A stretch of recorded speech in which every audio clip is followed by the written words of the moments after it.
सुनते ही राजा परीक्षित राजा दशरथ बड़ी चिंता में है कि अब हमारी ऊपर बुढ़ापा आ गया है, समय का कोई पता नहीं है और इसी क्षण हमें अपने पुत्र श्री राम का राज्याभिषेक कर देना चाहिए। ये बात सोच करके द्रौपदी को रख दिया है और जाकर के गुरु वशिष्ठ जी के पास पहुंचे हैं और अपने राज सिंहासन पर बैठ करके प्रजाओं से सभी से कहने लगे हैं, परामर्श लेने लगे हैं, सभी लोगों की क्या सलाह है। मैं एक परामर्श लेना चाहता हूँ, वो क्या है। गुरु वशिष्ठ कहने लगे, राजा दशरथ क्या कहना चाहते हो, खुल करके क्यों नहीं कहते हो। राजा दशरथ कहने लगे, गुरुदेव हमारे मन में एक बात आई है कि मैं स्वयं अयोध्या का राजा रह करके अपने पुत्र श्री रामचंद्र को अयोध्या का राजा बनाऊं, ऐसा मेरा विचार है। और मैं देख रहा हूँ कि हमारे ऊपर बुढ़ापा भी आ गया है और हमारे जो है बाल भी पक चुके हैं। आप सभी लोगों का क्या परामर्श है, क्या बता सकते हैं। तब सभी ये बात सुनकर के गुरु वशिष्ठ सहित सब प्रजावासियों ने ये सलाह दी है कि अवश्य ही राजा दशरथ जो विचार कर रहे हैं वो बहुत अच्छा विचार कर रहे हैं। अवश्य ही अयोध्या का राजा श्री राम को बनाया जाए और श्री राम राजा बनने योग्य है, उनमें सारे राजा के लक्षण मौजूद है, इसलिए अवश्य ही राम को राजा बनाया जाए। ये परामर्श सबका हो गया। जब तब जो है राजा दशरथ ने सूचना की है कि ये ढोली पिटवा दो, राम राजा बनने की घोषणा करवा दो कि कल माता हो गई राम राजा बनेंगे। ये घोषणा करवा दी गई है। श्री राजा दशरथ के कहने पर नगर में चहल पहल होने लगी, राम राजा बनने की तैयारियां होने लगी हैं, बंदरबार लगाए जाने लगे हैं, केले के खम्भ लगाए जाने लगे हैं, गलियों में छिड़काव किया जा रहा है, बड़े आनंद का उत्सव मनाने की तैयारी है। घर घर में भगवान श्री राम के राजा बनने के लिए पुष्प की माला बनाई जा रही है, बड़े आनंद का दिन आने वाला है। ऐसा सब नारी, सब नर और नारी सोच रहे हैं कि कल का दिन बड़ा सुंदर दिन है। ये विचार करते हुए जब दिन भी निश्चित हो गया है राम राजा बनने का, तो इधर देवता घबराने लगे हैं कि यदि श्री रामचंद्र राजा बन गए तो पृथ्वी से भूतल से भार कैसे उतरेगा। पृथ्वी पर अधम अवमानी राक्षस बड़े हुए हैं, उनका नाश कैसे होगा। भगवान ने अधम अवमानी राक्षसों को मारने के हेतु ही अवतार कर दिया है। अब से ही अब क्या करना चाहिए। सभी देवता घबरा करके माता सरस्वती के पास गए और अपनी दुख की बात कहने लगी, हे माता सरस्वती आप हम तीनों की सहाय करो और जा करके इस राम राज्य अभिषेक होने को रोको और जा करके एक दासी है अयोध्यापुरी के बीच में महाराज दशरथ के यहाँ जिसका नाम है मंत्रा, उस मंत्रा की बुद्धि पर जाकर के बैठ जाओ। सरस्वती माता कहने लगी है, देवताओं क्या तुम्हारी बुद्धि खराब हो गई है। शुभ काम किया जाता है तो उसमें विघ्न डालना ये अच्छी बात नहीं है। अगर भगवान की कथा चल रही हो तो कुछ लोग उसमें विघ्न डालते हैं, वो राक्षस होते हैं, जो सहयोग करते हैं वो देवता होते हैं। सरस्वती माता कहने लगी है, तुम्हें पता नहीं है शुभ काम में विघ्न डालना ही ये राक्षसी का स्वभाव है, ये तो राक्षसों का स्वभाव है। ये दुष्कर्म मैं नहीं कर सकती हूँ, ये बुरा कर्म मनुष्य कभी नहीं हो सकता है। मैं राम राजा अभिषेक होने से नहीं रोक सकती हूँ। जब देवता कहने लगे हैं, माता सरस्वती हमारी बात सुनो, आप बिल्कुल ये बात ये चिंता त्याग दो कि आप कलंकित हो जाएगी। इसमें हमारी और आप सभी देवताओं की, सब ऋषि मुनियों की सभी की सहायता होगी। उन पर दया करने के समान ये ज्ञान बड़ा शुभ होगा, आप इसे गलत मत समझे। अवश्य ही तुम जाकर के उस दासी मंत्रा की बुद्धि को ऐसा विचलित करो कि वो स्वयं राम का राज्य होने से रोक ले। उसी समय सरस्वती कहने लगी, बात तो सही कह रहे हो देवता, तुम जो कह रहे हो बात सही है, कि अवश्य ही हमारी और आपकी संत ऋषि मुनियों की सभी की भलाई है, तो अवश्य ही जाऊंगी उसी समस्त सरस्वती चली और आकर के मनसा नाम के दासी की बुद्धि पर बैठ गई।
अयोध्या में बड़ी प्रसन्नता है कि कल श्री रामचंद्र का राज अभिषेक होगा।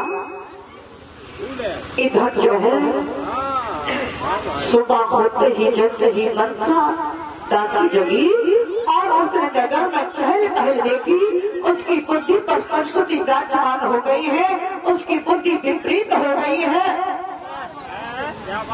और कहा जाता है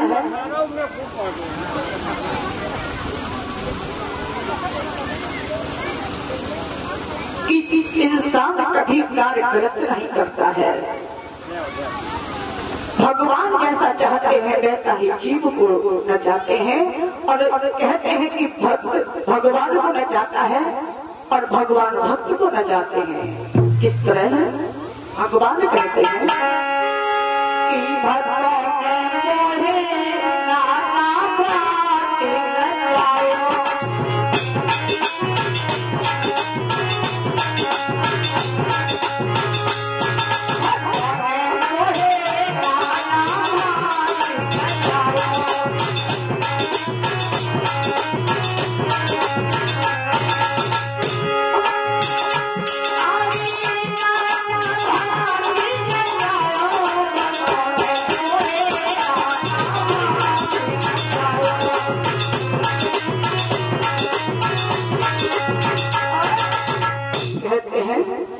भगवान को नचाता है, भगवान भक्त को नचाते हैं।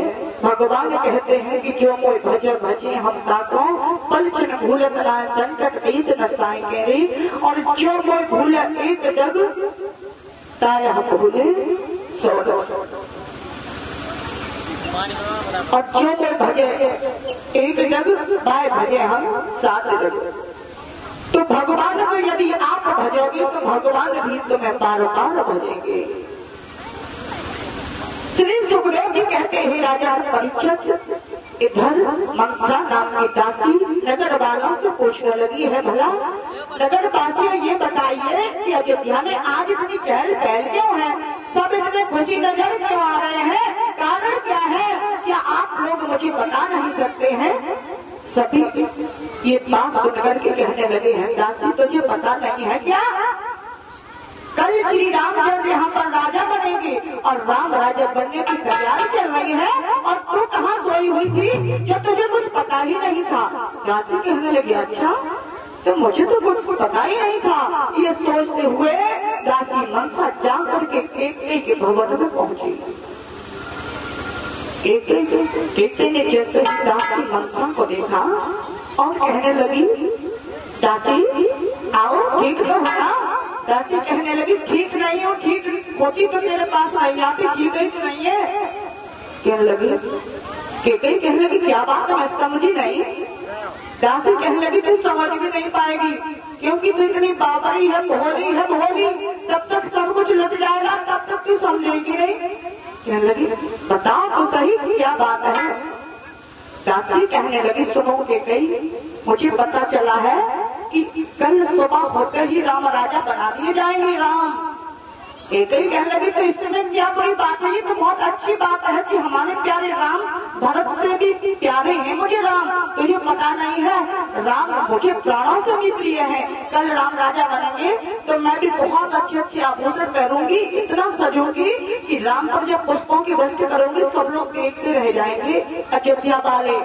दासी कहने लगी, तेरी बुद्धि खराब है, तुझे पता नहीं है केकई, अगर तेरा पुत्र भरत राजा न बन करके राम यदि राजा बन गया तो भरत दास बन जाएगा, दास। उनके चरणों की सेवा करते करते समय कटेगा, तू भी दासी बन जाएगी, कौशल्या की। समझ ले, अभी कुछ विचार कर ले कि राम राजा न बन करके मेरी समझ में आता है कि भरत को राजा बनाया जाए। केकई कहने लगी, दोस्त मंत्रा, यदि तूने फिर से मेरे राम के बारे में बात की तो तेरी जीभ काट ले। दासी मंत्रा कहने लगी, कोई बात नहीं है, अगर तुम्हें हम पर विश्वास नहीं है, जीभ कटवा लोगी, भला मैं क्यों बोलोगी? मुझे क्या मिलने वाला है? मिलेगा तो तुम्हारे पुत्र को मिलेगा, तुम्हें मिलेगा, मुझे क्या मिलेगा? तभी केकई की भी बुद्धि खराब हो गई। विचार किया कि अब से ही जो मंत्रा कह रही है वो सत्य कह रही है और पास में बैठ करके मनाने लगी है। कहने लगी, दासी के लिए वनवास मांगना 14 वर्ष का, दूसरे वरदान में भरत के लिए अयोध्या का राज पिता। केकई कहने लगी, बात तो बिल्कुल सही कर रही हो। और कहने लगी, दासी जाओ तो भवन में प्रवेश करो, राजा दशरथ तुम्हें बहुत चाहते हैं, तुरंत आएंगे और तुम्हें मनाएंगे और तुमसे कुछ मांगने के लिए जब कहें तो 2 वरदान यही मांग लेना। उसी समय केकई जाकर के भवन में पहुंची है, उसने वस्त्र आभूषण उतार करके फेंक दिए हैं और जब ये पता चला है राजा दशरथ को कि केकई को भवन में प्रवेश कर गई है तो बालजी महाराज एक चौपाई लिखते हैं, क्या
उसी समय जाकर के राजा दशरथ को भवन में पहुंचे हैं।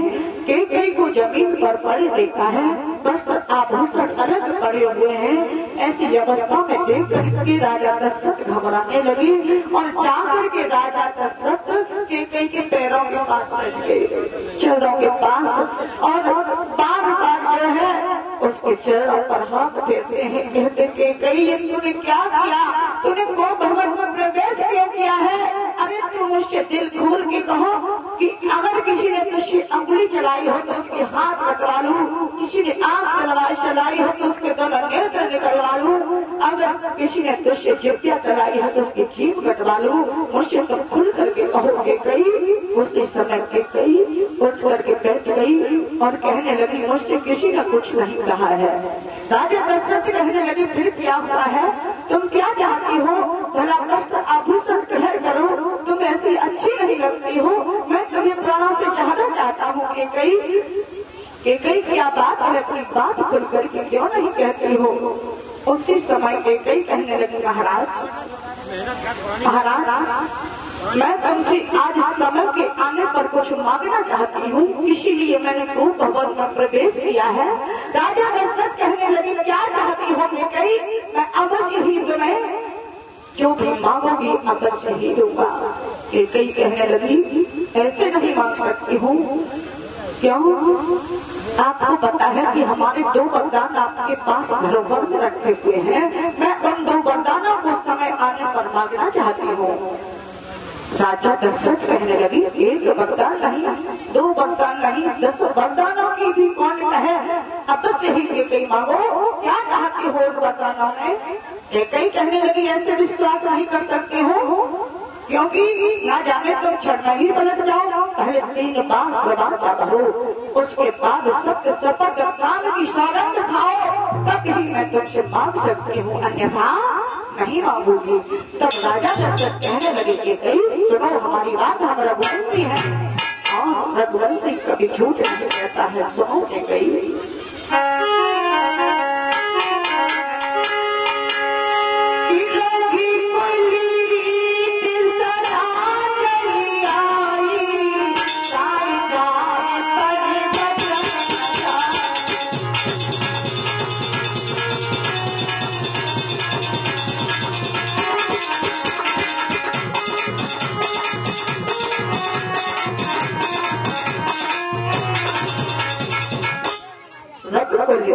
सदा चली आई, प्राण जान पर बचना आई।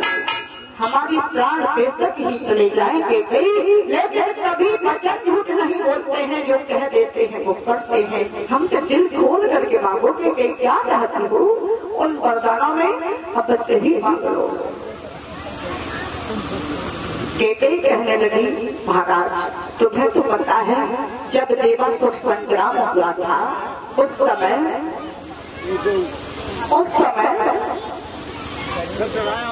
तुम्हारी रथ की ध्वजा टूट गई थी, तो मैंने अंगुली लगा करके आपकी रक्षा की थी। तब आपने जो वरदान मांगने के लिए खुशी खुशी कहा था, तो अवश्य ही उस वरदान उस इच्छा को आज हमारी इच्छा को पूर्ण करो और उन वरदानों में तुमसे मांगूंगी भी क्या? आप इसे नहीं जानते हैं कि मैं क्या मांगना चाहती हूँ वरदानों में।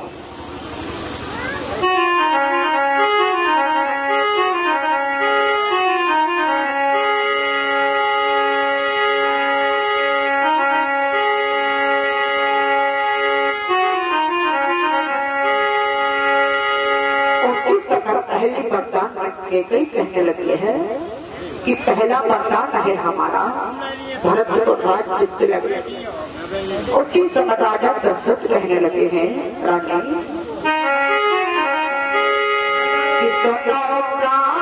प्रिय भावती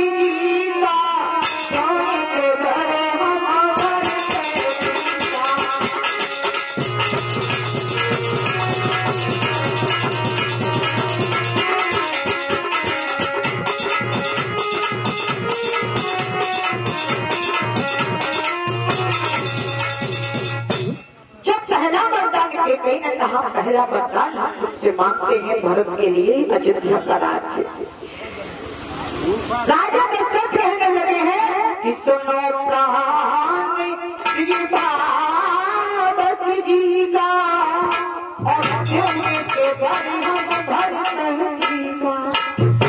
ये वरदान हम तुम्हें देते हैं कि भरत ही अयोध्या का राजा बनेगा। और दूसरे वरदान में भी क्या चाहती हो वो भी मांग लीजिए। क्या कहा?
दूसरा वरदान के कई ने मांगा कि तापत भेष विशेष उदासी और 14 वर्ष राम वनवासी। दूसरे वरदान के कई कहने लगी दूसरा वरदान है श्री राम के लिए 14 वर्ष का वनवास। जब ही राजा दशरथ ने 14 वर्ष के वनवास की बात सुनी, वैसे ही ये मालूम पड़ा है कि राजा दशरथ के हृदय पर किसी ने पत्थर डाल दिया हो, किसी ने पत्थर मार दिया हो, ऐसा मालूम पड़ा। और उसी समय वो दस्त खा करके जमीन पर गिर पड़ी और रो रो करके कहने लगी कि कहीं तुमने ये क्या मुझसे मांग लिया? ये नागिन, तू तो एक नागिन की तरह निकली, तूने ये मुझसे क्या मांग लिया? कि कहीं तूने तो मुझसे मेरे प्राण मांग लिए, मैं तो प्राणहीन हो गया। कि कहीं तुझे पता नहीं है कि राम मुझे प्राणों से भी प्रिय है, राम को मैं प्राणों से भी ज्यादा चाहता हूँ। मैं राम को वनवास कदाचित नहीं भेज सकता। यदि राम वनवास चला गया तो हमारे प्राण भी चले जाएंगे, कि कहीं प्राण भी चले जाएंगे। ये वचन तू अपना वापस ला लेके कहीं, मेरे राम को 14 वर्ष का वनवास मत दे के कहीं हमारी बात तो राम मुझे कितने प्यारे हैं।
अरे लक्ष्मी वही कठोरा सत्य के जीवन ले है होड़ा। अब से मुझे विश्वास हो गया है कि राम का प्रलय मेरे प्राण ले लेगा। ये कहीं तू विधवा हो जाएगी, कि कहीं हमारी बात मान। मेरे प्यारे राम को तू 14 वर्ष के लिए वनवास मत भेज। कि कहीं कहने लगी आपको इतनी ही चिंता थी तो वरदान क्यों दिए? अगर चाहते हो तो अपने वरदान वापस ले लो। राजा दशरथ कहने लगे कि कहीं तेरी जैसी अभागिनी और स्त्री कोई नहीं हो सकती है कि तू मेरे प्यारे राम को 14 वर्ष का वनवास इस कारण ही क्यों लेना चाहती है? तू इतनी दुष्ट क्यों बन गई है? कि कहीं तू हमारी बात सुन के कहीं राजा दशरथ की हालत क्या है?